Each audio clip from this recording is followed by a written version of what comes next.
To get rid of those pesky ads, request stories, listen to unlisted and bonus episodes, and to chat with the gang, support us by clicking the description link. Oh shit, we got a ton of people on, Jen. No pressure. So this Don't be mean to her. Are you posting to Patreon? Did you already do that? Yeah, I did that. So. Don't you worry about the live chat, Jen, because I don't want you to get too distracted while you're telling the story. I won't. I just want to see who's here. I'll man it. But there's a lot of birthday wishes. Nice. And also, guys, guess what? Jen is doing a story. First time ever. First time premiere. No pressure. Yeah, I know this story. I really am really excited. And I know you guys have been waiting for this story for like at least 6 months to a year. So, I'm excited to go ahead and do it. I should know this story like the back of my hand. It has literally haunted me since I was a child, and we learned about it. You've literally had nightmares? Yes. Oh, yeah. There were times when like we would drive through the city where it happened, and I would be afraid. I would like close my eyes on the bridge and like be like, "Please, Lizzie Borden, don't come like attack me as a ghost." Like I was like, Really? Yes, I was literally terrified of this story. And because I thought it happened so close to home that naturally, she would leave her, Ephraim and come choose me as her next victim. So that... You think she's going to hear this story? Maybe. I'll try to do her justice. We only know what we know, and it's a story that we really don't know because it's one of the oldest and most infamous cold cases in United States history. So it's pretty cool. So nice. I'm excited to be here today to do that. Yeah, we're all super excited. So, hey, Becky, first time that a lot of people are catching a live stream too. So that's exciting. Nice. So are you going to open us up with all the, hey, welcome, yada, yada, yada? I can if you guys want. Make sure you shout out all the stuff that I usually shout out. Well, that's like, how is she supposed to remember? You have that memorized. Okay. Well, what's up, guys? My name is Jen. I'm here with John and Nicole, and this is Talk Murder to Me podcast. We've got a lovely, lovely episode for you today. That's going over the line there. That's my thing. I know. You said you want me to do your spiel.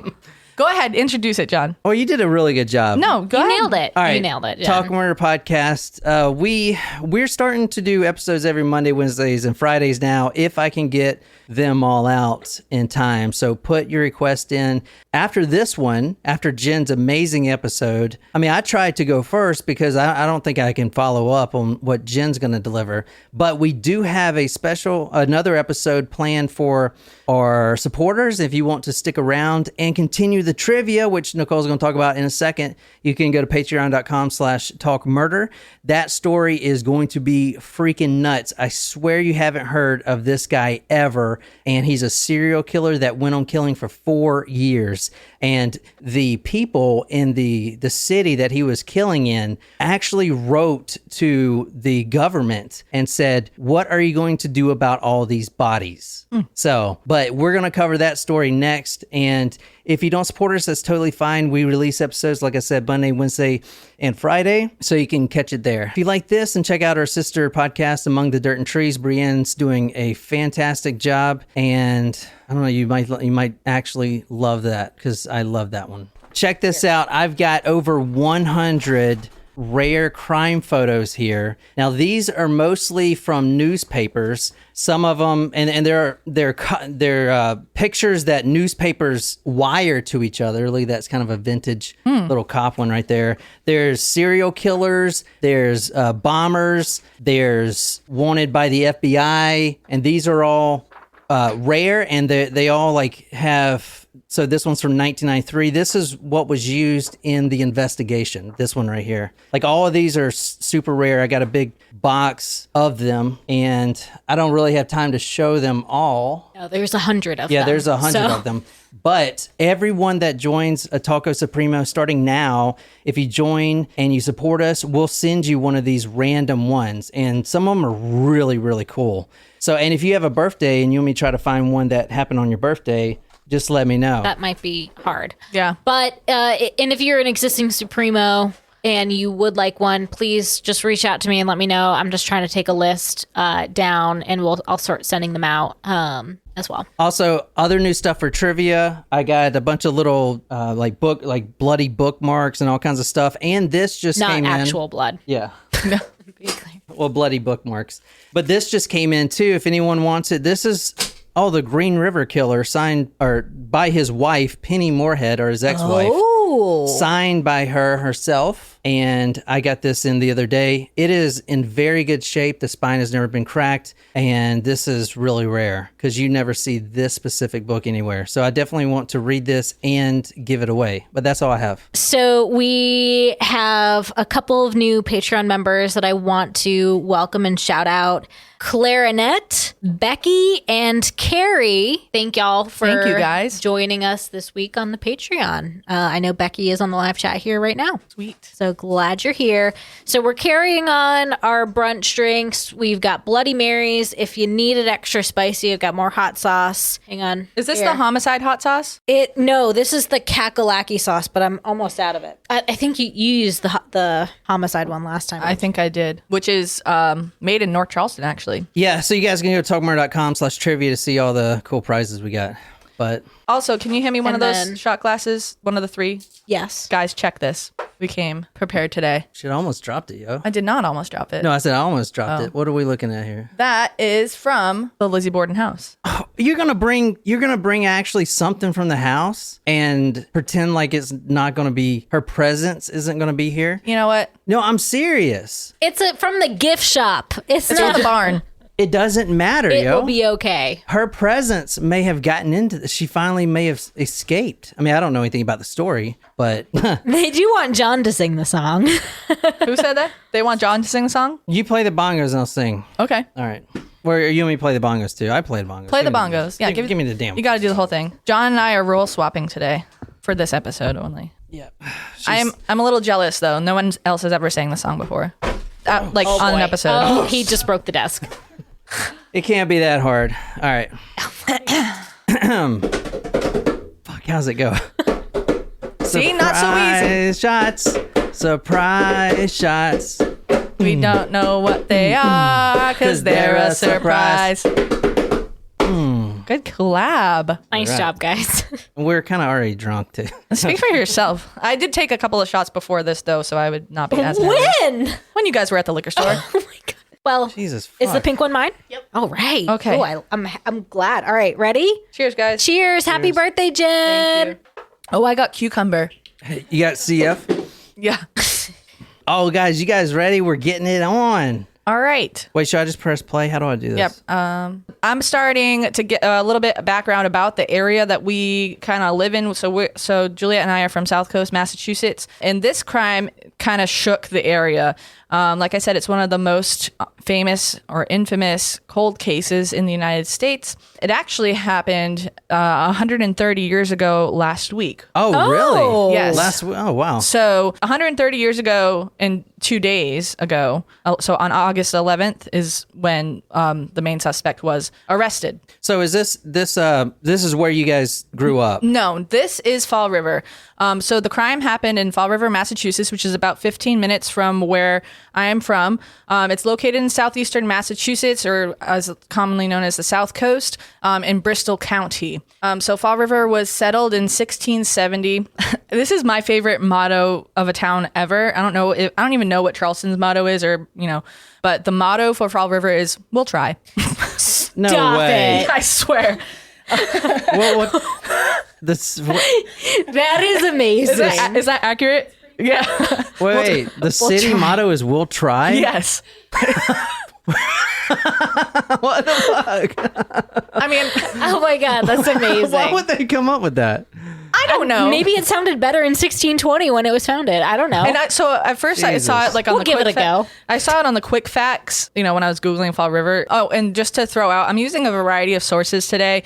So what's really cool is when I went to go visit the Lizzie Borden house when I was home a few months ago, I picked up this Lizzie Borden source book, and it's really neat. It has a whole bunch of papers from the time. So the Fall River Herald, that paper is still going today. It wasn't exclusive coverage though. This case rocked the nation. It was covered by the Associated Press, New York Times, New York Journal, New Bedford Journal's in there. That's our hometown. So it is a whole lot of papers. So I used this book.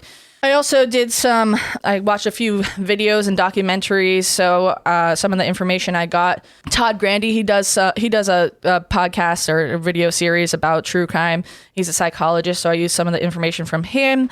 And I also used, I forgot the name of the other guy. Can I say something right quick? That Yeah. is a huge, huge book. How big is this case? Oh my God, that thing is huge. This is, if you don't, Can I show it to you people? can, yeah. Hold on one second. Chris Daly is the other. He's a historian who covered the case. I mean, all right, guys.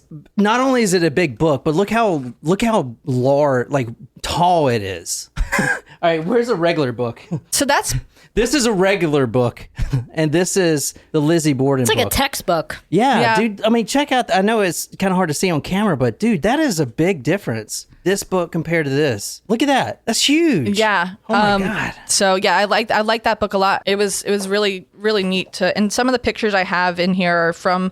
I scanned in some of the images from here that include, actual sketches from like courtroom sketches and things of that nature. Some of the other sources that I used are LizzieBorden.com. I watched a documentary done by 48 Hours. I knew, like, it's weird. It's so weird, like, doing this story because I know this story. It's your white whale, you said. It is my white whale. There you go. So, but I know this story, but I wanted to make sure that I had the details. So I am nervous, but that's okay. Anyway, going back to Fall River, you can put back that picture. So Fall River, it was the center of the textile industry in the United States, especially back during this time. There's still textile mills across Fall River, and they're used for a variety of things. I think last week or the week before we were talking about Lasergate, the laser place, and like so they're repurposing them. They're building them they're making them into loft apartments.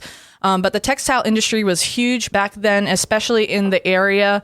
There's also a large Portuguese population and influence on that area. And if you guys have never tried Portuguese food, you're missing out. I really think that that's one of the things that this area is missing is a Portuguese restaurant. I don't think there's any Portuguese food around here. Y'all also kill a bunch of innocent whales too. Don't forget that. Well, right? that's mainly in New Bedford was the whaling capital of the world and at one point the richest city in the world. So there's still textile industries? Or I mean, yeah, we buildings? wear clothes, but their buildings are still but there. we wear clothes made in Vietnam and China. China. Yeah, the mills are still up. They're just being repurposed for repurposed. Yeah. Like other warehouse type stuff. So Fall River is really pretty it's on the water. Also, there's a battleship there from World War II. There's like a little, I don't remember the name of the boat, but like you can like go on the boat, kind of like the Patriots Point over here. Next slide. Oh, okay. I love that you're saying. Next slide. Next slide. So this is a picture of what Fall River would have looked like during that time.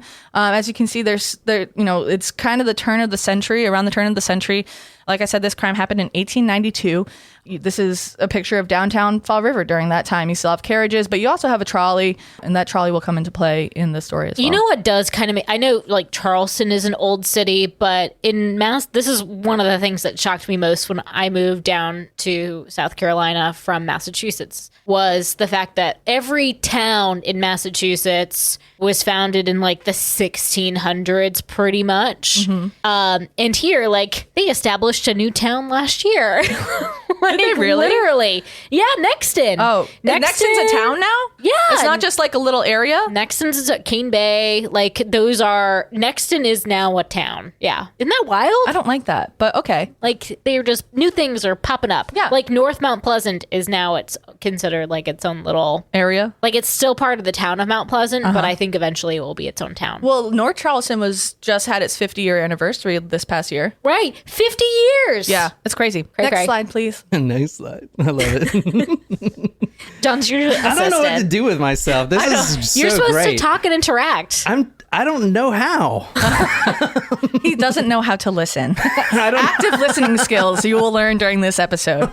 All right, so this is a picture of the Borden house. Back in 1892, it was the address was 92 2nd Street, but it is now changed to 202, I believe, 2nd Street because of the growth of the town. It's located currently, it's still in the same spot as it was, but the Bristol County District Court is literally right next to this house. That's where the trials such as Aaron Hernandez and what is her name that I'm thinking of? The text message girl. Yep. Michelle Carter. Michelle Yeah. Carter. Yep, cases like that and more have gone through that court. It's really big. It's in the center of town. Where's he at right now? Aaron Hernandez. Dead. He's dead? Yeah, he died by suicide. Oh, that's Yeah. right. Yeah, but was he in prison at the time? I Yes. can't remember. I didn't do that story. Yep, he was. Yeah. I just saw another thing about the football players. I don't know if they're protesting or not, but the CTE. So if you guys don't know, football players and I guess boxers too. Anyone that takes hard impacts to the dome. I don't like that word. I love that word. In regards to a head, you mean? But they get Or in general. Or like head or head. Yes. yeah, I but don't they like get it. these horrible side effects and they call it CTE and it makes them literally Concussion was a great movie. it hasn't makes watched them homicidal like Aaron Hernandez. Or suicidal. Yeah. Yeah. So, but yeah, he died by suicide. But this is what the house looked like the day that the murder happened. It's a nice house. It is, but it's not big. So it's No? It looks big. Well, it does look big, but it's not that big. It's relatively small for the size of when That's you think what she said. When you think Victorian mansion, this is not it. This is just an average sized home. It was actually originally meant for 2 tenants. It was separated by floor, but the Bordens converted it to a single family household. Where's the gift shop? See that barn? That's the gift shop? That is now the gift shop. Oh my God. It's amazing. Oh, nice. Next slide. This is the house today. I took this picture. Ew, who would paint it green It's like always that? been green. That's gross. It's always been green. It's a dark, ominous That looks color. like OD green, which is like a military barracks. So that is the house today. Still its original size. And if you go inside, it's actually a bed and breakfast now. So if you go inside, they've done a really great job of restoring it to actually look like it did on the day of the murders. Next slide. Wasn't there a I don't think it wasn't a Black Mirror episode. It was what was that miniseries we were watching last October? And it was it was about like a Instagram star or whatever staying in a bed and breakfast that was from a murder house. You remember this? That was It was a Black Mirror. Are It you was sure? like it was like what was it? The one that was like the cartoon. No. Yes. That's Creep Show? Yes. No, but it was a creep show. No, Creep Show, they don't make Creep Shows anymore. No, they made like a new season last year, and we watched them all. Remember, because there was one with Justin Long, and he was playing VR forever. Oh, yeah. I love Justin Long. That Walrus movie. He's got a that was podcast. Just to go subscribe right now because Justin Long is fucking amazing. I love that dude. Really? I love him, man. Have you never seen Jeepers Creepers? No. Oh, dude. I'm assuming we're going to add that to the October docket. No. You know, surprisingly, I'm actually getting okay with horror movies now. And I when I realized it the other day when I was watching American Horror Stories, like I tell you guys every week that I watch that. But I was like, you know what? When I was younger, I wouldn't watch this. But now I'm like, this is okay. It's not that bad. I know it's fake, but I won't watch like satanic stuff. Like if I know, like, or That's literally the best stuff to watch. I don't like though. it. I just don't like that. Anyway. I don't like stuff that's like I wouldn't watch like The Nun. I did watch No, I The wouldn't watch The Nun. Conjuring, but I won't watch The Conjuring. I won't watch The Conjuring because done. that happened local to us too. That happened in Rhode Island, and it's based on true story. Sam E. also likes Justin Long. So that is the sign on the house. It's the Lizzie Borden bread and breakfast. You can actually stay in the room where Mrs. Borden was murdered. Is that where you stayed? Did you stay there? Fuck no. I walked onto that property and I literally felt like I felt an uneasy presence. No. I'm not. I swear on my soul. They probably do stuff like No, they keep it don't. I was cold. outside. How in much there. would you pay John to stay in that bed and breakfast by himself for a night? $500. Are you serious? Yeah, I don't have that money to my name, Dude, so that's a lot for me. I was thinking of a new podcast idea I was going to pitch to you guys. Yeah? Yeah. So there's this book out there that has, and tell me if you guys on live chat like this, because I want to do this. And if y'all want to do it, that'd be cool. But you know, like all those little things, like look in the mirror and say this woman's name 3 times. Bloody Mary? Yeah, Bloody Mary. And then yada, yada, yada. I want us to do that. So- like all of those things, No. like all of those satanic No. things, like chanting and Ouija boards. Nope. Bullshit. You have to. I'm not. Why? No, I Because will she not. signed a contractual agreement. For talk murder to me, not for anything For like that. summoning the devil. Yeah, well, I know how to forge. All you need is a pen. Tara will sub in for Jen, she says. Okay. Tara's coming over. Tara can and do we'll it. Yeah. So I did not go into the house. Like, you could not pay me enough to go into that house. I almost did because my mom was with me and she's like, let's go. And I'm like, no. What? And You didn't go into the no, house? I took a picture in front of the house next to the sign Jen? so you guys knew. I would not. I'm not kidding. When I walked onto that property, I felt uneasy. It's not a haunted Okay, house. Yes, Juliet, it is. question. No, I'm serious. People have documented experiences there.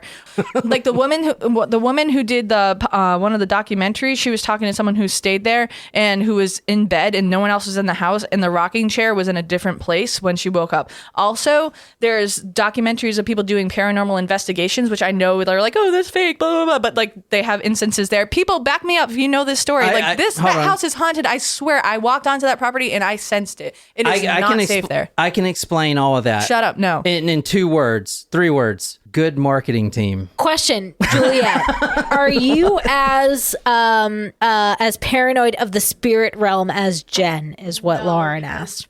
Doesn't bother you? No. But do you believe in You're ghosts? not on the property though. You are on the sidewalk. No, it's not. It's city property. Where's the sign? You go. When I was next to the house right. in that parking lot, I'm telling you. All right, Juliet, when you go home, Just because we are you going to don't ask you to go in the Lizzie Borden house and tell us if you feel a presence. Will but you do do you it? believe in ghosts otherwise? Like, what's your thought on the ghost situation? I was always afraid to that. I remember at Rachel's house, they were literally playing with the Ouija board that day, and I was like, no, I'm not. When you saw the image, the boy? No, that was at one of my friend's house. Oh, okay. But I have paranormal experiences, and she doesn't, so that's not fair. Did you ever have like a near-death experience, Jen? I don't know. Actually, So- well, yes, I have. You don't know?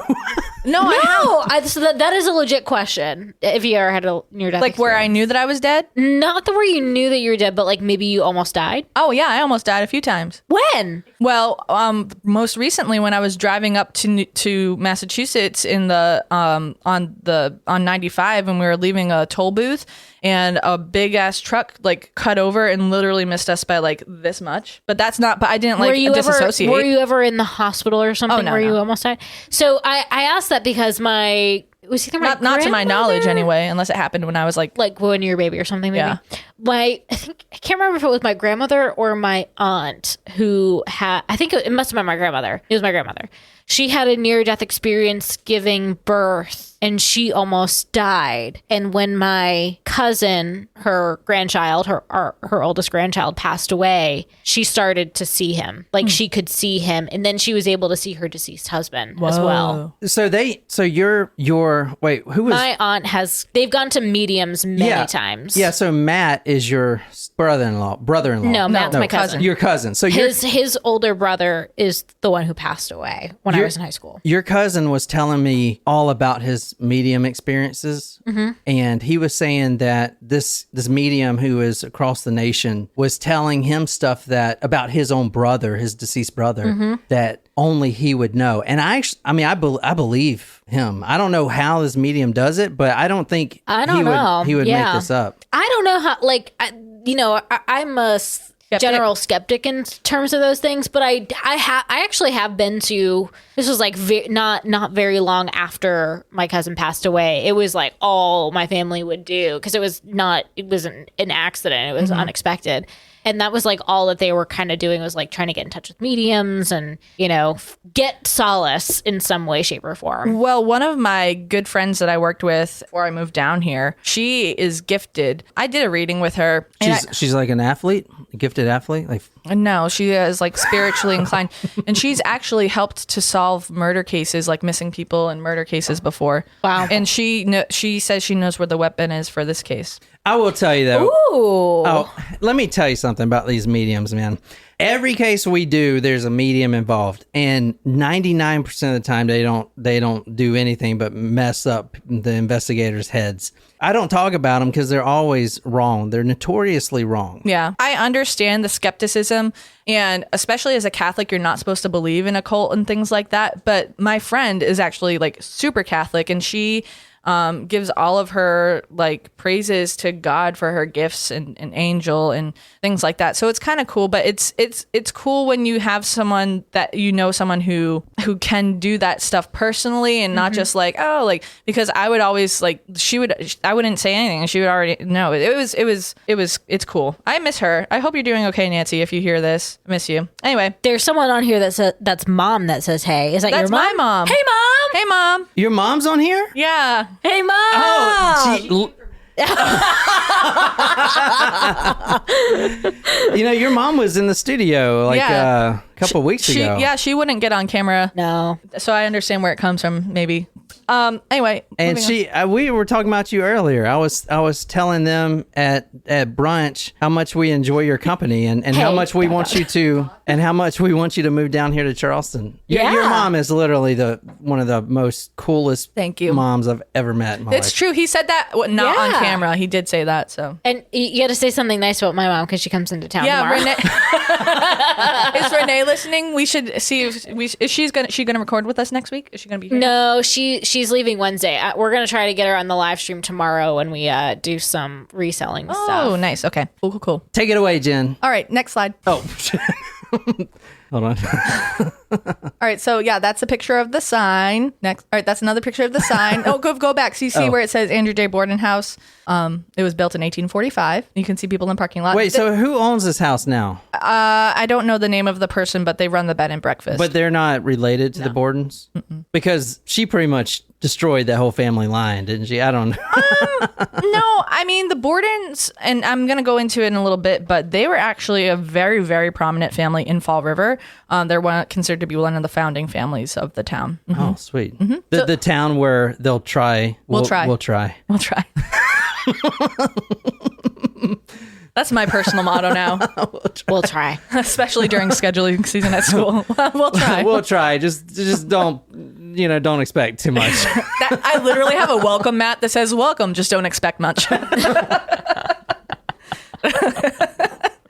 All right, so this is the side of the house. This is the entrance to the barn, the side of the house. Actually, you can't see it in this angle of the picture, but on the upstairs, the bedroom is kind of upstairs on this side of the house where Mrs. Borden was murdered. And that back there is the current gift shop in the former barn. But it still looks like this is, like I said, it looks just like it did back when this crime happened.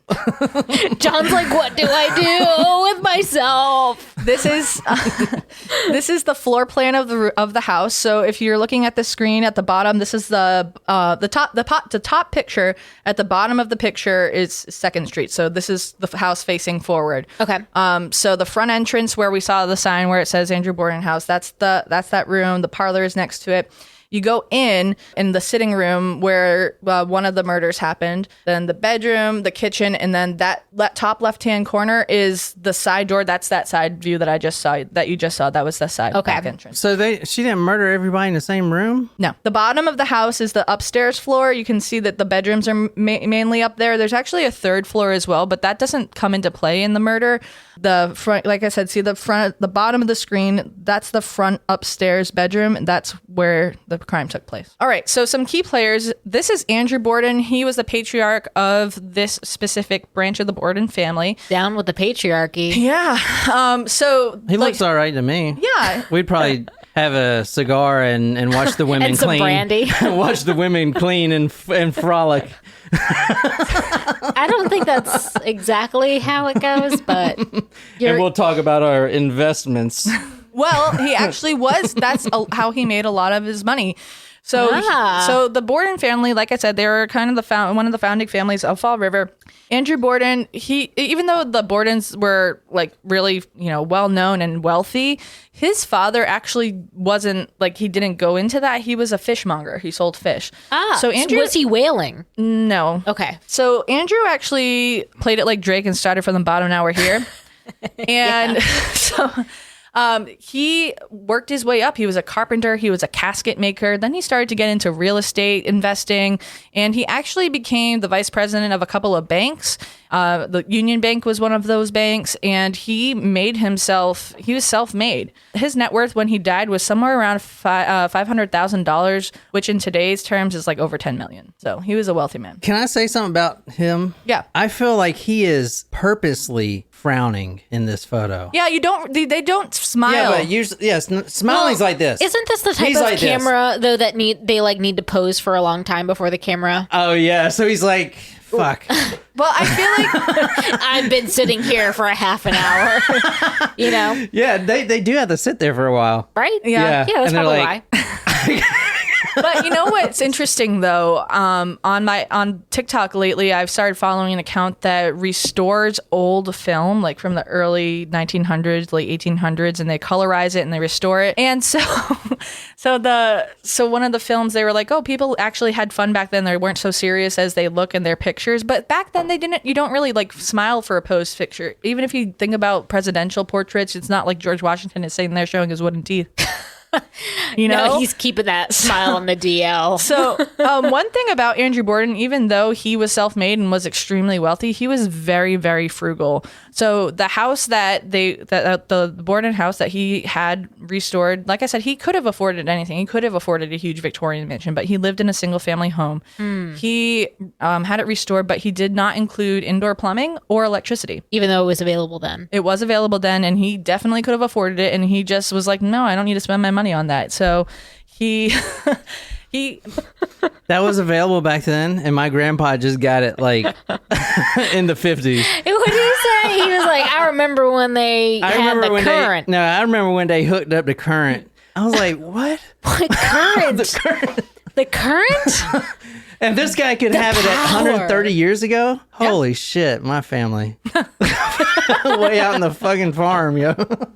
Every time we're out there, though, John's like, wouldn't it be great to be out here, to like live here? And I'm like, Yeah, the but smell of cow shit is the best thing. I did say DoorDash don't deliver here. Sorry. They need to make a coffee that Smells tastes like cow shit? Yeah, that smells like cow. No, poop. I'm gonna keep on drinking the coffee that D had got us. I keep the Pignon coffee? I buy that in bulk now online. So, like I said, he was very frugal. He was married to a woman named Sarah Morse. They were married for a long time. He had two. He had actually more than two. I think there were 3 or 4 children.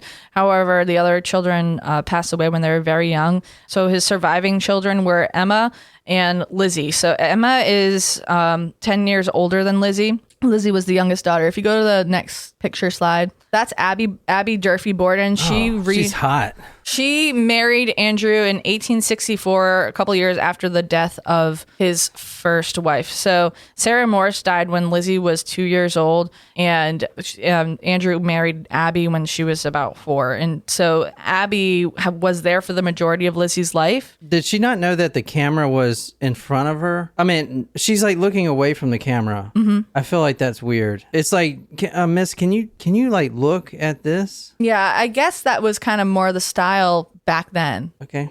If you go next, we can see a picture of Emma. This is Emma. Oh my gosh, she's doing the same thing. Yeah, this is Emma Borden. Like I said, she was 10 years older than Lizzie. She did a lot of the mothering for Lizzie because Sarah passed away when they were, Emma was 14 and Lizzie was 2. So maybe she was 12 years older. The time frame, she was about a decade older than Lizzie was. So she kind of played mother to Lizzie, and they were very, very close. This is our girl. This is Lizzie Borden. Our girl. Not what you expected.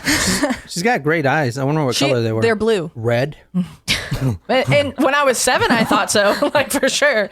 I feel like she's actually looking at you, Jen. Her eyes follow you. They're very... No, I feel like her eyes follow you. Probably so. Because she's not looking at me. She ain't looking at Nicole. She's looking at you. Yeah.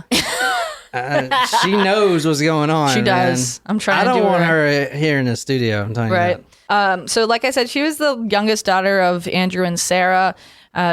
as a child, we don't know a whole lot about her. I did read in one of the articles in the source book that she didn't have a lot of friends. But growing up, as she got older, she was very involved in her church. She was a Sunday school teacher. She was very philanthropic. So all good things, right? She did not get along with Abby, the stepmother. The stepmother. She did not like Abby. If I could add some conjecture to it, it probably was because she felt as though Abby was trying to replace her mother. That's the only thing I could think of. She did not like her. She didn't even really refer to her as mother. Even though Lizzie was very philanthropic, she did love a good 5-finger discount. She was known for shoplifting.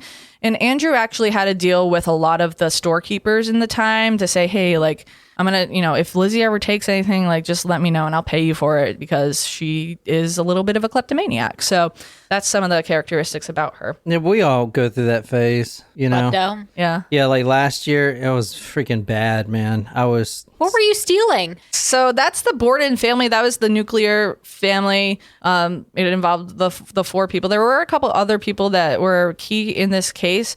One of the people that lived with the Borden family, her name was Bridget Sullivan. She was the housekeeper.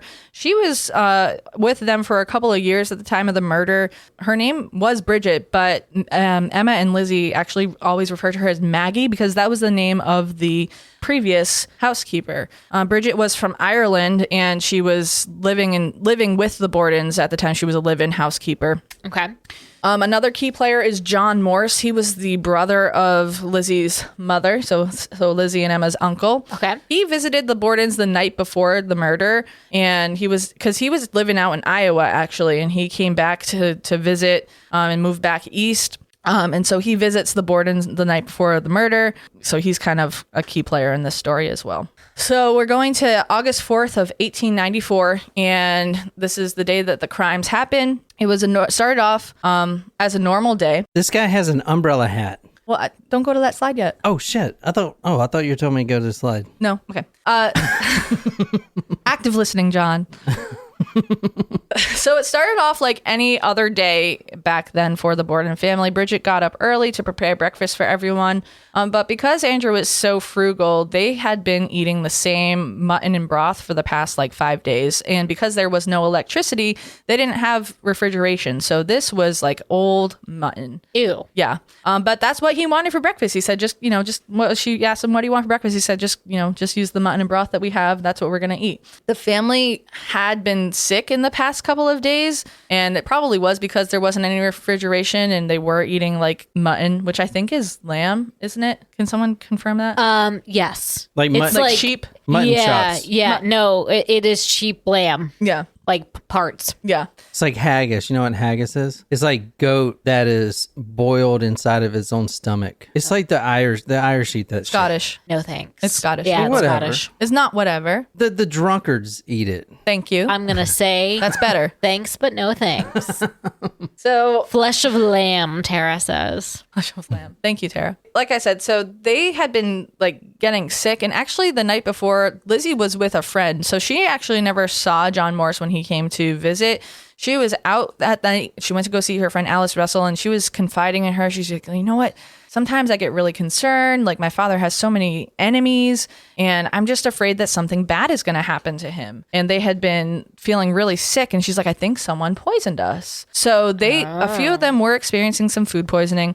At this time, Emma... Well, it could have been from the fact that they're eating 5-day-old mutton and broth. No, that's normal. No, you can definitely get food poisoning from that. I know. Oh, shit, there's a dog under me. When did she get here? She's been there the whole time. She's listening. Jesus Christ, sneaking up at me with that one eye. You look creepy as hell. Leave her alone. Oh, Poor Luna. Jesus, Lord. She's just chilling. So Lizzie was with her friend Alice Russell the night before. She talked about how, people were in the house were sick with food poisoning. Yet Andrew still wanted to eat that mutton and broth the next morning, even though people were getting sick. Ugh. Emma actually was out of town. She was visiting some friends in Fairhaven, Massachusetts. Actually, Juliet, you know the Huddleston house? She was visiting the Huddlestons in Fairhaven at the time. She had been out of town for a little bit. She was out of town for about 2 weeks. So in the morning, Andrew, John Morris, and Abby came down for breakfast, but Lizzie was already out. So she was already out and about for the day. She wasn't around when they were eating breakfast. And then she came back and went straight upstairs. So like, we don't know what her deal was, why, you know, maybe she was smarter than everyone else and was like, I'm not eating that 5-day-old mutton, but who knows? But I wouldn't either. No. I wouldn't want to eat it either. Me either. But they ate their breakfast. John Morris decided he was going to go into New Bedford to visit some other relatives. So he went to the post office and he left. And then, you know, after he left, Abby went upstairs. She said she was going to fix up the guest room, you know, to make the bed and everything. Even though Bridget lived there, she had other duties that she was going to be doing that day. She was going to be washing the windows and tidying up. So, Yep. So Abby went upstairs. John Morris left for the post office. Andrew was ready to go to work. And before he was able to leave for work that day, one of his employees, a Portuguese man, the story is that a Portuguese man came up and was like, hey, where's my money that I'm due? And Andrew didn't have the money. He didn't have the money for him. So there's a story about maybe a disgruntled employee being there around, you know, but the Portuguese man, no one saw him. Yeah. But that's one of the theories out there is that he's, you know, he came in and was like, yeah, where's my money? And he was like, sorry, dude, I don't have it. Exact words. Yep. Or exact words. Yo, dude. Quoted it. It's actually in my source book right here on page Verbatim. 37. So Andrew, you know, it's about 9:30. He goes for his morning shave and then he's going to go to Union Bank and go about his business for the day. But then he starts to not feel good and he decides that he is going to go home and not feel, he's not feeling good. He's going to go home and have lunch, but he's going to take a nap first. While he's going out to work, before he came home, Lizzie was preparing for a fishing trip. She was going to be taken with some friends. So she was packing everything up and she's like, you know what? I need to go get some sinkers for my fishing line. So she said that she was out in the barn looking for some lead to create sinkers with. Like I said, Bridget was taking care of her normal duties, washing windows, cleaning up after breakfast while everyone left. So no one knew that Andrew was going to be home early for work. He came home at about 10:45. But the weird thing was, I mean, they were, you know, even though they had people inside the house, everything was locked up. They were very secure back then. The front door had like 3 locks. The back door had a lock. Side door had a lock on it. So Andrew came home. He couldn't get into the house. And Bridget went to go let him, but she couldn't get the door open. So Lizzie is standing on the staircase and she is like laughing. She thinks it's so funny. But some people think like, is she laughing at like that or is she laughing at something else? Some people say maybe she was laughing at the fact that her stepmother was already upstairs on the floor. But anyway, so Bridget lets Andrew in from the house and he goes to the couch. He's like frustrated that he couldn't get in. He goes to, you know, takes off his coat, hangs up his coat, sits on the couch. You know, he decides that he is going to take a nap. So he lays down. And then after he lays down, that's it for him. His last thoughts are, I'm going to take a nap. She kills him while he's asleep. Someone kills him while he's asleep. Someone. What do you mean? I thought it was Lizzie Borden killed everybody. This is the Lizzie Borden case, but someone kills him. This is a cold case, remember? What do you mean cold case? This case has never been solved. Look at these creepy eyes. You telling me this is a cold case? Look at this. You think that's cold? She did it. She's cold. But, I mean, officially, this crime has never been solved. Huh. I wonder how long it takes her to do her hair. I feel like you girls Long nowadays, y'all don't even care about it anymore. True. Look how good that hair looks. It's all parted. It looks the way it should be. It's almost similar to the hairdo that I'm wearing today. Juliet did my hair and makeup today. Actually, I did my makeup today. She did my makeup yesterday. I feel like she could get a man. Actually, Lizzie was 32 and unmarried. She was 32? She was 32 at the time of the crime, and she did not have any suitors. Neither did her sister. Her sister was also unmarried, and she was in her 40s. Back Well, then. then was living there's at home. something wrong with that. They were both living at home. That's not the Interesting. Christian way right there. Well, whatever. Okay. So Lizzie, Living in sin is more like it. So Lizzie comes in from the barn and she's like, oh my God, Father's been stabbed. She comes in and Andrew's like dead on the couch. And for everyone that is on the broadcast, if you go to the next slide, John, I have 2 sets of photos. I have the sketches from the papers and I have the actual photos. So the first thing you'll see is a sketch from the paper. This guy is wearing an umbrella hat. I don't care what you say. He's out there because somebody's out there selling them. He's like, or the person behind him has an umbrella. So this photo is a little bit out of order. This is the crowd the crowd gathered as soon as like people figured out what was going on. Like people were stocked outside. They wanted to know what the hell was going on. Like what is going on at the Borden house. If you go to the next slide. Oh, this is the position. Whoa. This is the position that Andrew was found in. Actual crime scene photo. This is not the actual crime scene photo. This is the sketch. For those of you who are not fan of Hearts, hit next and you see the actual photo. look at that shit. That is Damn. Andrew J. Oh, Borden, shit. Andrew Jackson Borden. And that is how he was found. How do I make it bigger? It won't let me make it bigger. Lauren, father has been stabbed. Did I tell you guys about the TikTok that I saw that was a Wait. "that's what she said" joke? And then my new way is "tis what she proclaimed."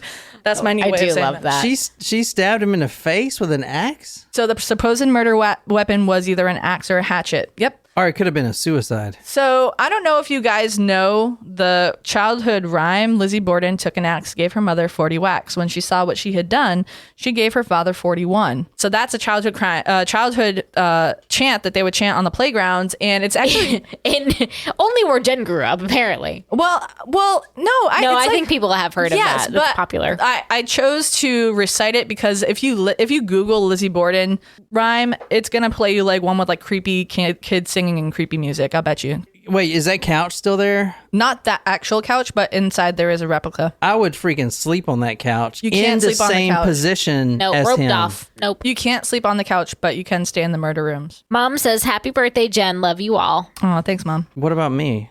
She said she said loves you all. It's also my birthday. I'm not No, gonna it take is not. No. Nope. So Lizzie came inside, saw her father that was slaughtered on the couch, and she immediately calls for Bridget. She's like, Bridget. Now remember, Bridget was upstairs taking a nap on the 3rd floor in her bedroom. So she said that she didn't hear anything.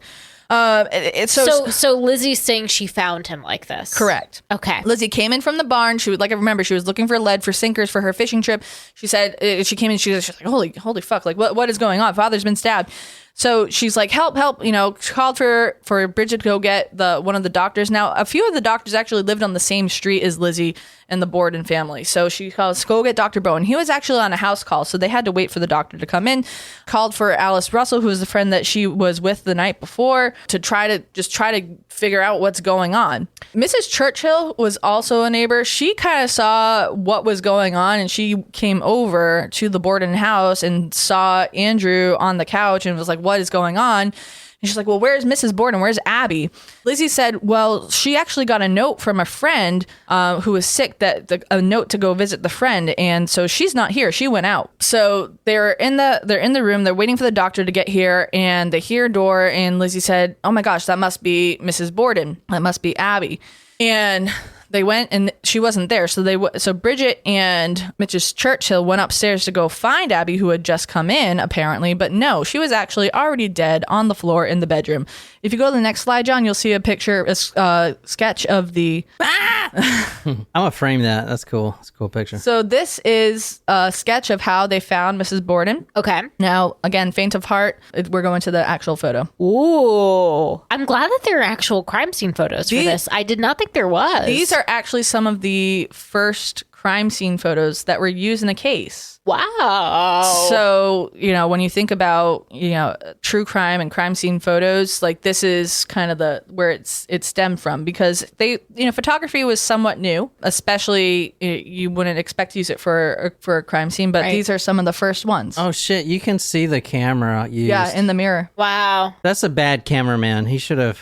Like, if I would have saw that... I don't think he's concerned with that, I know, though. but if you see, like, the camera in a movie or something, you're like, what the hell, man? Well, yeah, but, that's not the priority. It's to get the crime scene photo. So the original thought was that Mr. Borden was killed first and that Mrs. Borden was killed second. But when they came back and police finally got there, because it's funny, the police department actually wasn't around. They were at a faculty picnic. So no one was around to come to the crime. No crimes can happen. No crime. We're on a staff picnic day. So they were waiting for the cops to get there. An investigation didn't officially start until 32 hours after the crime had happened. Wow. And when you think about the 1800s, the crime scenes weren't as secure as it is today. Like reporters were coming in and out. People that were, family members, they were kind of in and out of the building. Yeah. the doctors, and it was kind of haywire. So even though DNA definitely wasn't as readily available, or even I don't think founded yet. So if you took what was going on there today, you would have a messed up crime scene. You wouldn't be able to. But if this happened today, you wouldn't be able to have what is going on. Right. So everyone has been found as far as like the bodies. They're both been found. John Morse, he returns at 11:45, and all these people are crowding around the street. You guys saw the sketch, and he's just kind of like whatever. He walks right past the crowd. He goes to the pear tree in the backyard. He goes back into the side entrance and just doesn't even think anything of it. So that's kind of weird, right? Mm-hmm. But he actually does have a strong alibi. He, like I said, he was out of town. He went to New Bedford, to another part of town. I think it was New Bedford, to go visit some relatives. And he actually went so far as to memorize the name of the priest that he met on the trolley when he was leaving the post office. Because remember, he went to the post office in the morning. Yep. So like he already has all this memorized, which is like, wow, that's really cool. But like, you go ask the priest. That's fine. Like, this is who I met. But at the same time, it's like, why would you think to remember that? Yeah. You know what I mean? It's kind of weird. Odd, So odd detail. He's a suspect. Lizzie is not a suspect yet. They're thinking about the Portuguese man who was supposedly gone to the house in the morning to get his money. So it could be this Portuguese guy. it could be, except all the doors are locked, and it's not a big house. So like if No windows open. no windows were open, and no one saw this Portuguese man inside the house when it had happened. He had left for the day. Well, everyone, and it seems like they're quite the nosy neighbors. They're like, oh, what's going on? Right. You know? So some of the theories about this case, like I said, the thought was that Andrew was killed first, that it was a random act of violence. Someone targeted him, a random person targeted him because of his money. He was well known. Then they chopped his face in, and then they went upstairs to go kill Abby. But when you think about it, like I said, the coagulation of the blood, Mrs. Borden, she was cold to the touch, and all of her blood was like coagulated when they found her. Okay. Mr. Borden, his wounds were fresh. They were still oozing blood, and he was still warm when Lizzie found him. So Abby was killed first. Abby was killed first. The neighbors, during the court case, neighbors did say that they saw people around at night. They heard some banging on a fence. They saw like a drunkard walking around the street. So there were some other people in play, but it's kind of like that it doesn't really make sense because it is not, like I said, it's not a large house. And I mean, when you look at the types of wounds, 'Tis but a flesh wound, Shram says. This flesh wound. Was there any money taken? No theft. Well, they had like stocks and stuff, right? Right, but there was no... You could still have like a papers of things that someone could have taken. Yeah, no forced entry, no theft. So it had to have been someone that they would have readily let into the home, and someone who didn't have any need to steal anything from them. These crimes, you saw the pictures, these are brutal. And the bodies, they were actually autopsied on the dining room table in the house. Whoa. So if you go to... Sign of the times right there. Yeah, go to the next slide, John. This is from the Fall River Herald. This is the day of. This is a shocking crime. These are some of the headlines. A venerable citizen and his aged wife hacked to pieces at their home. His Mr. aged and wife. Mrs. Andrew Borden lose their lives at the hands of a drunken fake farmhand Oh, so she wasn't blamed. at first. Next slide. Thank you. Next. That is the skull of Andrew Borden. Ooh, Damn. yikes. That is his actual skull. Those are the wounds to the face. Next slide. This is the autopsy photo. You can see at the top of you can see his face where it's kind of like all bashed What am I in. looking at? That's a body. That's Andrew Borden. That is some shit right there. So if It's like a bunch of lasagna. I know, like, go to the next slide. It makes me want lasagna. This is Abby Borden. This makes me want lasagna. That's the back of her head. Next slide. Those are both of their skulls, or a replica of those skulls. So the one on the right of the picture, that's Abby, and the one on the left is Andrew. Now, They Andrew, still had their skulls in the house? no, they have replicas. So the rhyme is Lizzie Borden, blah, blah, gave her mother 40 whacks, and then blah, blah, blah, father 41. But that's actually that's factually inaccurate. Andrew received 11 blows to the head, and Abby received 19. Oh. But when you think about the brutality of a crime, look at, like, you have to... With an axe, no less. or a hatchet. That's a very personal crime. Like, it's overkill Agree. almost. And Agree. if there's no forced entry, you can't get into the house. The doors are locked. Andrew can't even get into the house at lunchtime, right? Obviously, there were also no defensive wounds on either of them. So with Abby, she was attacked from behind. She didn't have a chance. Andrew was Andrew was asleep, but even if, after the first whatever whack, like, there's no defensive wounds. So it's not like they put up a fight, so those are some of the theories. Another theory that's interesting is that there wasn't a whole lot of blood at the crime scene. So one of the theories that I came across are that She drank it. Andrew and Abby were actually dead when they were bludgeoned to death. Oh. And I mean, there was a lot of blood pool at at Abby, and Andrew's face was bashed in, but you don't see a whole lot of blood on the walls. Another thing Why is would that be? because they were already dead. Oh. Well, also, there's not a lot of we had talked about this before. There's not a lot of blood splatter off hitting someone in the skull because there's not a lot of blood that goes up there. Wouldn't It's you not see like you're brain hit- matter though? No. Look at this, Wouldn't there dude. be No, because stuff? the skull isn't completely cracked open. I mean, yeah, it is right over there by the eye. That is an entire missing piece of skull. Is that hollow on the inside, or is that just? I can't tell what that is. Yeah, that's I don't hollow. know. We talked about this one time. If you hit someone in the head with something, there's not a lot of blood because there's no. It's not like cutting someone in the neck where there's There's like a veins and spurt. vessels and Like stuff. there's blood that travels through the skull, obviously, but it's not enough to like shoot out everywhere. So Natasha says so they were either maybe asleep or drugged first and then axed. Well, there's one of the main theory why was Lizzie a main suspect is there's a few reasons. Fortunately for her, she didn't have there was like no blood on her. Her hair was perfectly in place. Like, how could she have done this? She just walked in and saw her father was bludgeoned to death. However, she was seen the day before at the pharmacy asking for prussic acid, which is an extremely lethal drug. She said it was to put an edge on a seal coat cape she did own, but you have to have a doctor's prescription to get that kind of drug. The pharmacist did not sell it to her, but she was asking about it. So you think about that. You think about her saying, I think something bad's going to happen to father. She's trying to plant some seeds. Right. She was around, but did she act alone? So I say Lizzie Borden took an axe, or did she? She was out in the barn. Like I said, she was looking for lead to make the fishing weights.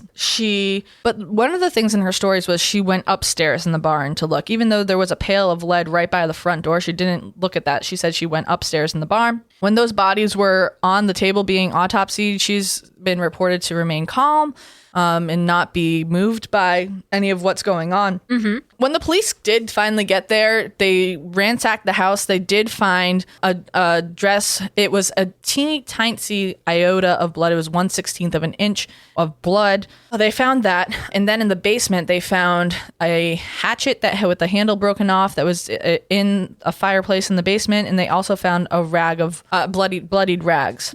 So the hatchet that didn't have a handle, it had hair and blood on it. And when they were talking to Lizzie, they were like, who could have done this to your mother? And her response was, she's not my mother, she's my stepmother. Burn.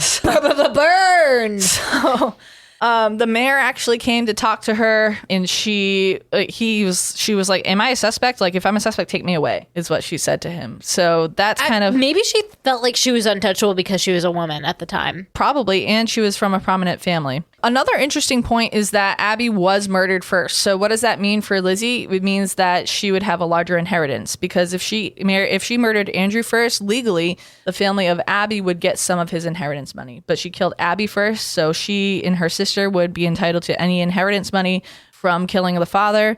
And when she said she was up in the barn, the reporters came and when the police got there, they said that the dust was unmoved.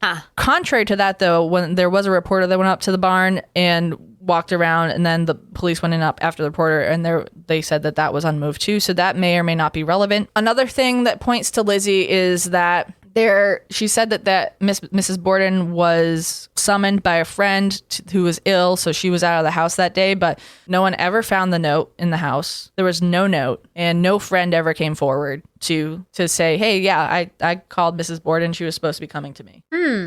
Another interesting thing is the Bordens, they were interred on August 6th of 1892, 2 days after the murder. On August 7th, Alice Russell, the friend who Lizzie confided in, came forward and said that she saw Lizzie burning a dress in the fireplace. Because there was blood? Well, Lizzie said there was paint on it, but... Was it red paint? This is just a Bloody Mary, actually. Made with human Sorry. blood. So she said she was seen burning a dress. And then during her inquest, there were definitely some inconsistencies. We're going to read a little bit from the inquest. We don't have to read the whole thing. The whole thing literally takes up a section in this source book. I think it's literally like 40 pages long. It's the whole entire inquest testimony from Lizzie with Hosea Knowlton, who is the man who interviewed her. So, yeah, so that's really cool about this book. And we have some of it here on one of the slides. You know, there were a few movies made about this case. I did watch the one that came out a couple years with ago. Chloe Sevigny. Yeah, it was like modern music to the thing. I thought that was really fun. It was a good movie. The Sound of Music. The soundtrack was like modern music. The Sound of Music is about this. No. I've never seen that, but that's not It is definitely not about this. It's about the Von Trapp family. Nice try, though. We're proud of you. It's cool. Good try. That's I love the with Sound of Music. The nanny that flies on that umbrella. That's Mary Poppins. Mary Poppins. Oh, Jesus Christ. But it is played by the same actress. Good try. But one of the interesting theories that came from the 1975 movie with Elizabeth Montgomery, which actually in the Lizzie Borden house, they have her dress from the film. Oh. It's really cool. So Elizabeth Montgomery, she played the witch in Bewitched, if you didn't know that, but she actually played Lizzie Borden in the made-for-TV movie. But I will never forget this. We, in 6th grade, so this is why I messed up. Like, this was part of our, like, history lesson in 6th grade. So we had to read, like, a comic book about it, and we watched the Lizzie Borden movie with Elizabeth Montgomery. And in that movie, it shows her, like, one of the theories is that she stripped down before committing these murders. And that's why there's no blood on the dress or on her face or skin or anything, because she went down and cleaned up. And there wouldn't be any blood on her dress if she's naked and killing these people. Yeah, interesting. Yeah, interesting. So those are some of the things like that would compel you to think that Lizzie committed the murders. The things that she had going for her, she had no blood in her hair. She wasn't all messed up. She looked presentable. Bridget said she didn't hear anything. Bridget was also asleep when Andrew was killed, but if she was home, you know, when this was going on, could she have been drugged to sleep through it? I don't know. She was outside talking to another one of the housekeepers next door, apparently, at the time when Abby was killed. So she was not inside. They say, what's the motive of killing her parents, you know, other than inheritance money, but she already got everything that she wanted. Her father was frugal, but he did give her an allowance to spend. Why? And she was a figure in the town, very philanthropic, involved with their church. One of the things that I saw though about that online from Dr. Todd Grandy, he talked about her potential of being a psychopath, and they did a test. There was a like the same test that we all took. No. It talks about the five factor theories, which is openness, conscientiousness, empathy, an A word, and then neuroticism. So on that, they did post this crime happened 60 years before the DSM ever came out, right? Okay. So they're talking about this post the crime, but they're looking at all of the 5-factor traits. There was an article that came out that actually had the PCLR test, which is another type of psychological profiling type. Yeah. That looks at psychopathy or psychopathy, however you want to say it. And Lizzie scored low on neuroticism, which is not consistent with, or she scored low on neuroticism, which has to do with the psychopathy. Sorry, guys, I'm blanking on that. But anyway, they did this profile on her, and the scores were not consistent with her being a psychopath. Interesting. It just wasn't. She didn't score high enough on it. So I did pretty good on that test. I know you got an A+.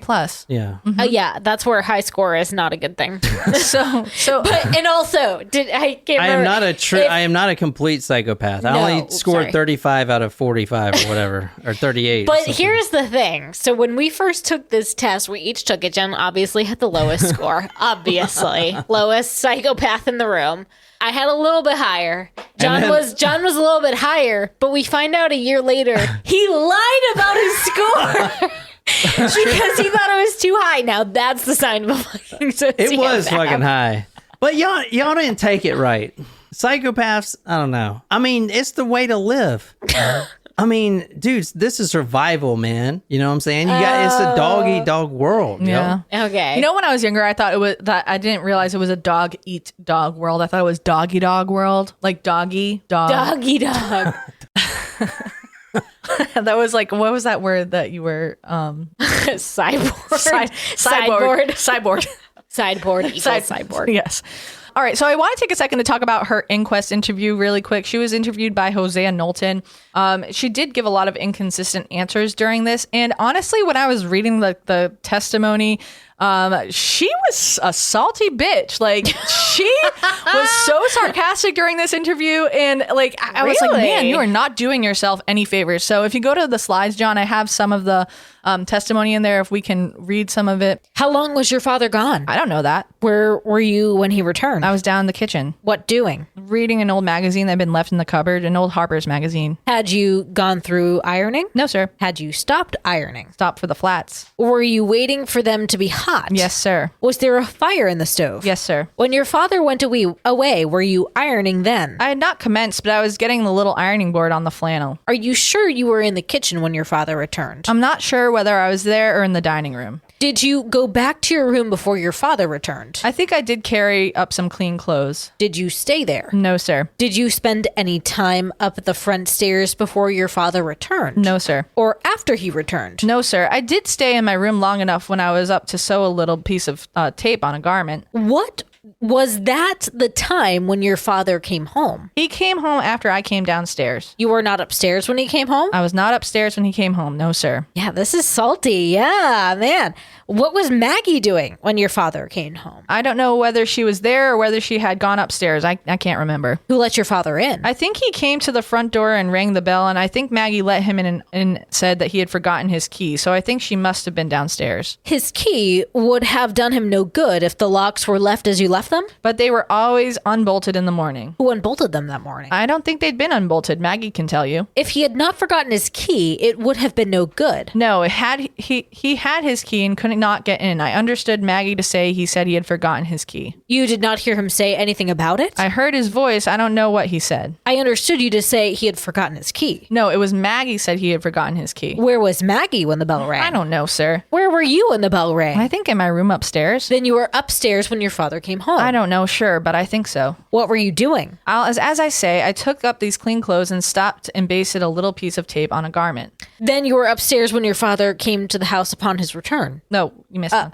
Did you come down before your father was let in? I was on the stairs coming down when she let him in. Then you were upstairs when your father came to the house on his return. I think I was. How long had you been there? I had only been upstairs long enough to take the clothes and baste the little loop on the sleeve. I don't think I had been up there for over 5 minutes. Was Maggie still engaged in washing windows when your father got back? I don't know. You remember, Miss Borden, I will call to your attention to it so as to see if I had any misunderstanding, not for the purpose of confusing you. You remember that you told me several times that you were downstairs and not upstairs when your father came home. You have forgotten, perhaps? I don't know what I have said. I answered so many questions. I'm so confused. I don't know one thing from another. I'm telling you just as nearly as I know how. Calling your attention to what you said that few minutes ago, and now again to the circumstances, you have said you were upstairs when the bell rang and were on the stairs when Maggie let your father in, which is now your recollection of the true statement of the matter, that you were downstairs when the bell rang and your father came? I think I was downstairs in the kitchen. And then you were not upstairs? I think I was not because I went up almost immediately as soon as I went down and then came down again and stayed down. What had you in your mind when you said you were on the stairs as Maggie let your father in? The other day, somebody came there and she let him in and I was on the stairs. I don't know whether the morning or before or when it was. You understood I was asking you exactly and explicitly about this fatal day. Yes, sir. I now call your attention to the fact that you had specifically told me you had gone upstairs and had been there for about 5 minutes when the bell rang and you were on your way down and were on the stairs when Maggie let your father in that day. Yes, I said that. And then I said I did not know whether I was on the stairs or in the kitchen. Now, How will you have it? I think, as nearly as I know, I think I was in the kitchen. How long was your father gone? I don't know, sir. Not very long. An hour? I should not think so. Will you give me the best story you can, so far as your recollection serves you, of your time while he was gone? I sprinkled my handkerchiefs and got my ironing board and took them into the dining room. I took the ironing board into the dining room and left the handkerchiefs in the kitchen and on the table. Whether I ate any cookies or not, I don't remember. Then I sat down looking at the magazine, waiting for flats to heat. Then I went into the sitting room and got the Providence Journal and took that into the kitchen. I don't recollect of doing anything else. Which did you read first, the journal or the magazine? The magazine. You told me you were reading the magazine when your father came back. I said in the kitchen, yes. Was that so? Yes, I took the journal out to read and had not read it. I had it near me. You said a minute or two ago you read the magazine a while and then went and got the journal and took it out to read. I did, but I did not read it. I tried my flats then. And then went back to reading the magazine? I took the magazine up again, yes. When did you last see your mother? I did not see her after when I went down in the morning and she was dusting the dining room. Where did you or she go then? I don't know where she went. I know where I was. Did you or she leave the dining room first? I think I did. I left her in the dining room. You never saw her or heard her afterwards? No, sir. So that's one part of it. This is like pages down. So one of the fun facts about this inquest is that Lizzie was actually on morphine. They say when she went through this. I know. When she was interviewed. Now that's a common drug back then. But anyway, all right. Next part is a few. I just highlighted a few of the inconsistencies on here. It's long. The whole thing is much longer than this, so I do appreciate you guys being with me. But this is kind of important. It's interesting. Yeah. Assuming that she did not go into her own room, I understand you to say that she could not have gone to her own room without you seeing her. She could while I was down in the cellar. You went down immediately. You came down within a few minutes, and you did not see her when you came back. No, sir. After the time she must have remained in the guest chamber? I don't know. So far as you can judge? So far as I can judge, she might have been out of the house or in the house. Had you any knowledge of her going out of the house? She told me she had a note. Somebody was sick, and I said, I'm going to get the dinner on the way, and asked me what I wanted for dinner. Did you tell her? Yes, I told her I did not want anything. Then why did you suppose she had gone? I suppose she had gone. Did you hear her come back? I did not hear her go or come back, but I suppose she went. When you found your father dead, you supposed your mother had gone. I did not know. I said to the people who came in, I don't know where Mrs. Borden is, or I don't know if Mrs. Borden is out or in. I wish you would see if she's in our room. You supposed that she was out at the time? Yes, suppose she was, I understood so. I did not suppose anything about it. Did she tell you where she was going? No, sir. Did she tell you who the note was from? No, sir. Did you ever see the note? No, sir. Did you know where it is now? No, sir. She said she was going out that morning? Yes, sir. I shall have to ask you once more about that morning. Do you know what the family ate for breakfast? No, sir. Had the breakfast been cleared away when you got down? Yes, sir. I want you to tell me just where you found the people when you got down that you did find there. I found Mrs. Borden in the dining room. I found my father in the sitting room. And Maggie? Maggie was coming in the back door with her pail and brush. Tell me what talk you had with your mother at that time. She asked me how I felt. I said I felt better than I did Tuesday, but I did not want any breakfast. She asked me what I wanted for dinner. I told her nothing. She said she was going out and would get the dinner. That's the last I saw her. Where did you go then? Into the kitchen. Where then? Down cellar. Perhaps 5 minutes? Perhaps not more than that. Possibly a little more. When you came back, did you see your mother? I did not. I suppose she had gone out. She did not tell you where she was going? No, sir. When you came back, was your father there? Yes, sir. What was he doing? Reading the paper. Did you eat any breakfast? No, sir. I don't remember whether I ate a molasses cookie or not. I did not eat any regularly prepared breakfast. Was it usual for your mother to go out? Yes, sir. She went out every morning nearly and did the marketing. Was it usual for her to go away from the dinner? Yes, sir. Sometimes. Not very often. How often, say? Oh, I should not think more than, well, I don't know, more than once in 3 months, perhaps. Now, I call your attention to the fact that twice yesterday you told me with some explicitness that when your father came in, you were just coming downstairs. No, I did not. I beg your pardon. That you were on the stairs at the same time you let your father in. Your father was let in, you said with explicitness. Do you now say that you did not say so? I said I thought first I was on the stairs, then I remembered I was in the kitchen when he came in. First you thought you were in the kitchen, afterwards you remembered you were on the stairs. As I said, I thought I was on the stairs, then I remembered I was in the kitchen when he came in. Did you go into the front part of the house after your father came in? And I missed that line. But next part. So this inquest lasted for a couple of days. This is over a period of a couple of days. That's I'd throw that out there. Next one is a cue. Taking all that. Is that where we left off? Oh, the one before that. When you went out to the barn, where did you leave your father? He had laid down on the living room lounge, taking off his shoes and put on his slippers and taking off his coat and put on the reefer. I asked him if he wanted the window left that way. Where did you leave him? On the sofa. Was he asleep? No, sir. Was he reading? No, sir. What was the last thing you said to him? I asked him if he wanted the window left that way. Then I went into the kitchen and from there to the barn. Whereabouts in the barn did you go? Upstairs. To the second story of the barn? Yes, sir. How long did you remain there? I don't know, 15 or 20 minutes. What doing? Trying to find lead for a sinker What made you think there would be lead for a sinker up there? because there was some there. Taking all that, what was the amount of time you think you occupied in looking for that piece of lead which you did not find? Well, I should think perhaps I was 10 minutes. Looking over those old things? Yes, sir, on the bench. Now, can you explain why you were 10 minutes doing it? No, only that I can't do anything in a minute. When you came down from the barn, what did you do then? Came into the kitchen. What did you do then? I went into the dining room and laid down my hat. What did you do then? Opened the sitting room door and went into the sitting room, or pushed it open. It was not latched. What did you do then? I found my father and rushed to the foot of the stairs What were you going to do in the sitting room for? to go upstairs. What for? To sit down. What had become of the ironing? The fire had gone out. I thought you went out because the fire was not hot enough to heat the flats. I thought it would burn, but the fire had not caught from the few sparks. So you gave up the ironing and was going upstairs? Yes, sir. I thought that I would wait till Maggie got dinner and heat the flats again.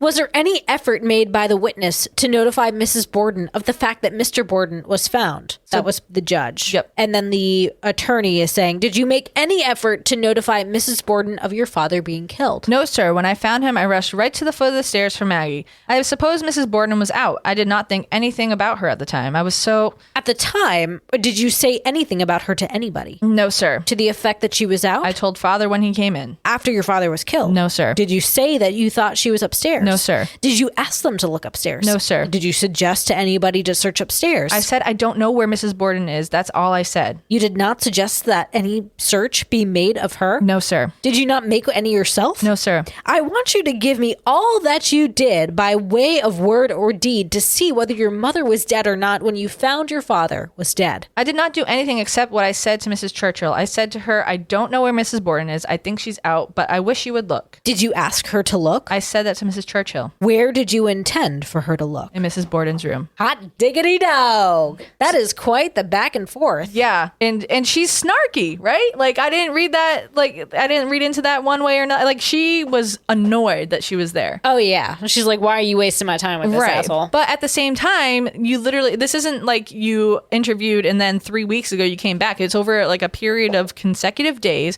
and you're giving like misinformation, right? So, Wow. yeah. So she was found by Knowlton to be probably guilty. And she was, that result was sent to a grand jury. Okay. So the grand jury indicted her, on 3 counts of first degree murder. Sorry, Luna just peed because he was trying to hold her and pick her up. She peed on me a little bit. She just sprinkled a little bit. It's dripping down my leg. But keep going. Shit. It's nice. It is warm, but it is getting a little cooler. That's the Fall River Courthouse where the grand jury trial was held. And like I said, she was arrested on August 11th, 1892. So 130 years ago plus 2 days. She was arrested, indicted on 3 counts of first degree murder. That's the murder of Andrew, the murder of Abby, and both of them combined was the 3rd count. She's innocent. Damn. She was held at she was held in Taunton, in the correctional facility. And while she was in prison, it was the matron had overheard her say that, "Oh, you're not going to give me up, are you, Emma?" Oh, Right. So that was heard. Now, damn. What did you guys think of that inquest? That's pretty damning, right? It was pretty. I mean, the fact that she may have been on drugs, though, is interesting. I mean, but that was a pretty hot inquiry, and her response was like very blasé. Yeah. Like, why are you asking me these questions? Right. Like, I mean, we just saw a little piece of it, but you know, as much of a hammer that would have been in the nail of her coffin, that inquest was found to be inadmissible. really? Yes, because she did not have a lawyer present. Damn. Yep. So the trial began on June 6th of 1893. It was held at the New Bedford Supreme Court. which is our hometown, and the building is still there. It's a one-room courtroom. She actually had a tribunal of judges. It was Judge Mason, Blodgett, and Dewey that sat on that case. Huey, Dewey, and Louie. Was he the Dewey Decimal guy? Yeah. The prosecution consisted of Hosea Knowlton, who was the guy that did the inquest interview, and William Moody. Lizzie Borden, though, she had a pretty powerful defense team. She actually had former governor of Massachusetts, George Robinson, and Andrew Jennings, who is the Borden family attorney. Testimonies that were given were from Bridget Sullivan, Alice Russell, the friend, John Morse, Emma, and some of the neighbors. Emma, she actually was probably the saving grace for Lizzie during that trial, because she actually testified and said that burning the dress was her idea. And it was just explained that it was just a regular dress with paint on it, is how she explained it. I'm not going to go through the entire trial. I know I've gone on for a long time with this case, so I'm just going to give you some of the highlights from it. Like I said, the information from the inquest was made inadmissible because she didn't have a lawyer.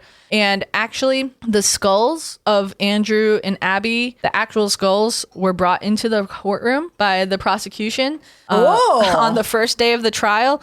Or in the opening statement, Moody alluded to the fact that he did have the actual skulls of Andrew and Abby. They were actually interred without their heads. They're just shoulders and below in the grave.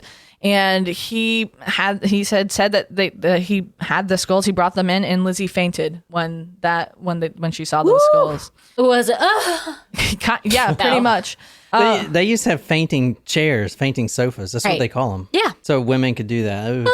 Yeah. And their hysteria. Hysteria.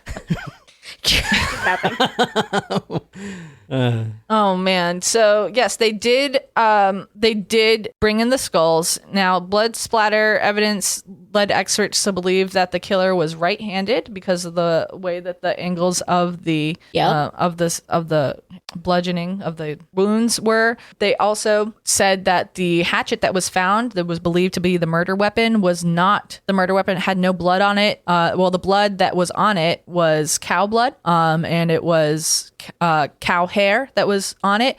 Because when you have a farm like Andrew did, he owned several properties. You do take care of the cows, for better or for worse wording. Yeah. So that was actually determined not to be the murder weapon. Like I said, Emma went to bat for Lizzie, saying that she told her to burn the dress. And the trial lasted 2 weeks, and the jury deliberation took less than 2 hours. Whoa, that is fast. And Lizzie Borden was acquitted on all counts. Hell yeah. John does have a softie for the lady killers. Yes. So Lizzie didn't testify in the case. The only thing she did say is, "I am innocent. I leave it to my counsel to speak for me." Damn, Wow. like a boss. Mic drop, motherfucker. I'm out, dog. So, so when they announced the verdict in the courtroom, the whole courtroom was cheering. I don't think the people actually wanted Lizzie Borden to be found guilty. She was a prominent member of society. When They're like, this is a bad look for us. Yeah, and she didn't faint when she heard the verdict, but she did kind of collapse in in Relief type thing. I think there's a picture of that if you show it, John. That is Lizzie in the courtroom, and Emma Freaking out. next, and that's a picture of Lizzie when the She slumps over the railing. yeah, she slumped over the railing. What if you were in court and so once they say you're acquitted, could you be like, I just got away with murder. I did it, motherfucker. Because they can't try you again as double jeopardy, even if you're in the courtroom. Right. That's crazy. I would do that shit. I'd be like, man, y'all suck. I did it. And I'll do it again. So, well, they're going to make sure the second time. I mean, you could get convicted of something else maybe that they didn't try you for. True. Such as potentially perjury. Yeah. If you were... if you testified. But she didn't testify. She was acquitted on all counts. She became a recluse. She bought a house up on top of the hill. She named the estate Maplecroft. She lived there with Emma and for a few years. years. And then Emma actually moved out because Lizzie was a partier. She was involved with like the theater, like Broadway and music, like she was not like, but actors. She was very involved with them. She had a lot of glamorous parties, but she kind of stayed to herself. She never talked publicly again about the case. She was very invested in the well-being of animals. She had some dogs. She was, again, philanthropic. Yeah, Emma moved out and she cut ties with her. Something happened where, that caused her to cut ties. Some say that Lizzie actually had a relationship with one of the actresses and the actress had moved in. So maybe that's what led Emma to move out. But Lizzie, she changed her name to Lizbeth. She never went by Lizzie again and kind of was withdrawn from society. And she died in 1927 of pneumonia, and she lived out the rest of her days in Maplecroft. And, Durfee High School is one of the high schools in Fall River, Abby Durfee, but not because of Abby, the Durfees were another prominent family, but the Durfees, they're called the Hilltoppers. The Dursleys. Yeah. So not the Dursleys from Harry Potter, but good for you for knowing that, John. But yeah, that's my Lizzie Borden story. Jen! So yeah, I mean, she, I personally, I think that she did it. I don't think that there really was another way for anyone else to have done it. Agree. I think that Bridget was involved. And Bridget was seen in the morning talking to another neighbor, but like when you think about it, at the timing of the murders, they figured out that Abby had been killed an hour before Andrew. So Andrew left at 9:30. He was only gone for like an hour. He got back at 10:45. So when Abby went upstairs to take care of that bed, someone had to go up there and kill her right away. When you think about the timing, so I don't think that anyone else could have done it. So I'm sorry, Lizzie Borden. I don't see how you couldn't have done it. Don't come try to prove me wrong. I think that she don't hurt me. I think she teamed up with Bridget. That's my theory. Because Bridget said she didn't hear anything, and I don't know how. Even if you're outside in the barn, you would hear if someone was being brutally bludgeoned. Like I'm sorry, like the walls are thin. The barn is not that far away from the household. It's not like you have the insulation that you have nowadays. I just don't see how she couldn't have done it. Yeah, you gotta have soundproofing. So I can show you guys how to make soundproofing. Right, that's right. If you want to murder someone effectively in the same house. Yeah, but I mean, there's better ways. What happened to Bridget after Tara asked? That's a good question. I didn't see that. I think she just went on to work with them. She moved out. Yeah, she moved out. All right, guys. Well, thank you so much. I hope that I met your expectations. Exceeded. You did amazing, Jen. But yeah, that's the Lizzie Borden story. So thanks for tuning in. Even if we all didn't comment, if you're out there, thank you for the support. And yeah. And you can say it, Jen. Oh, this is Jen. I'm here with John, Nicole, and Juliet. And good night, you lovely, lovely people.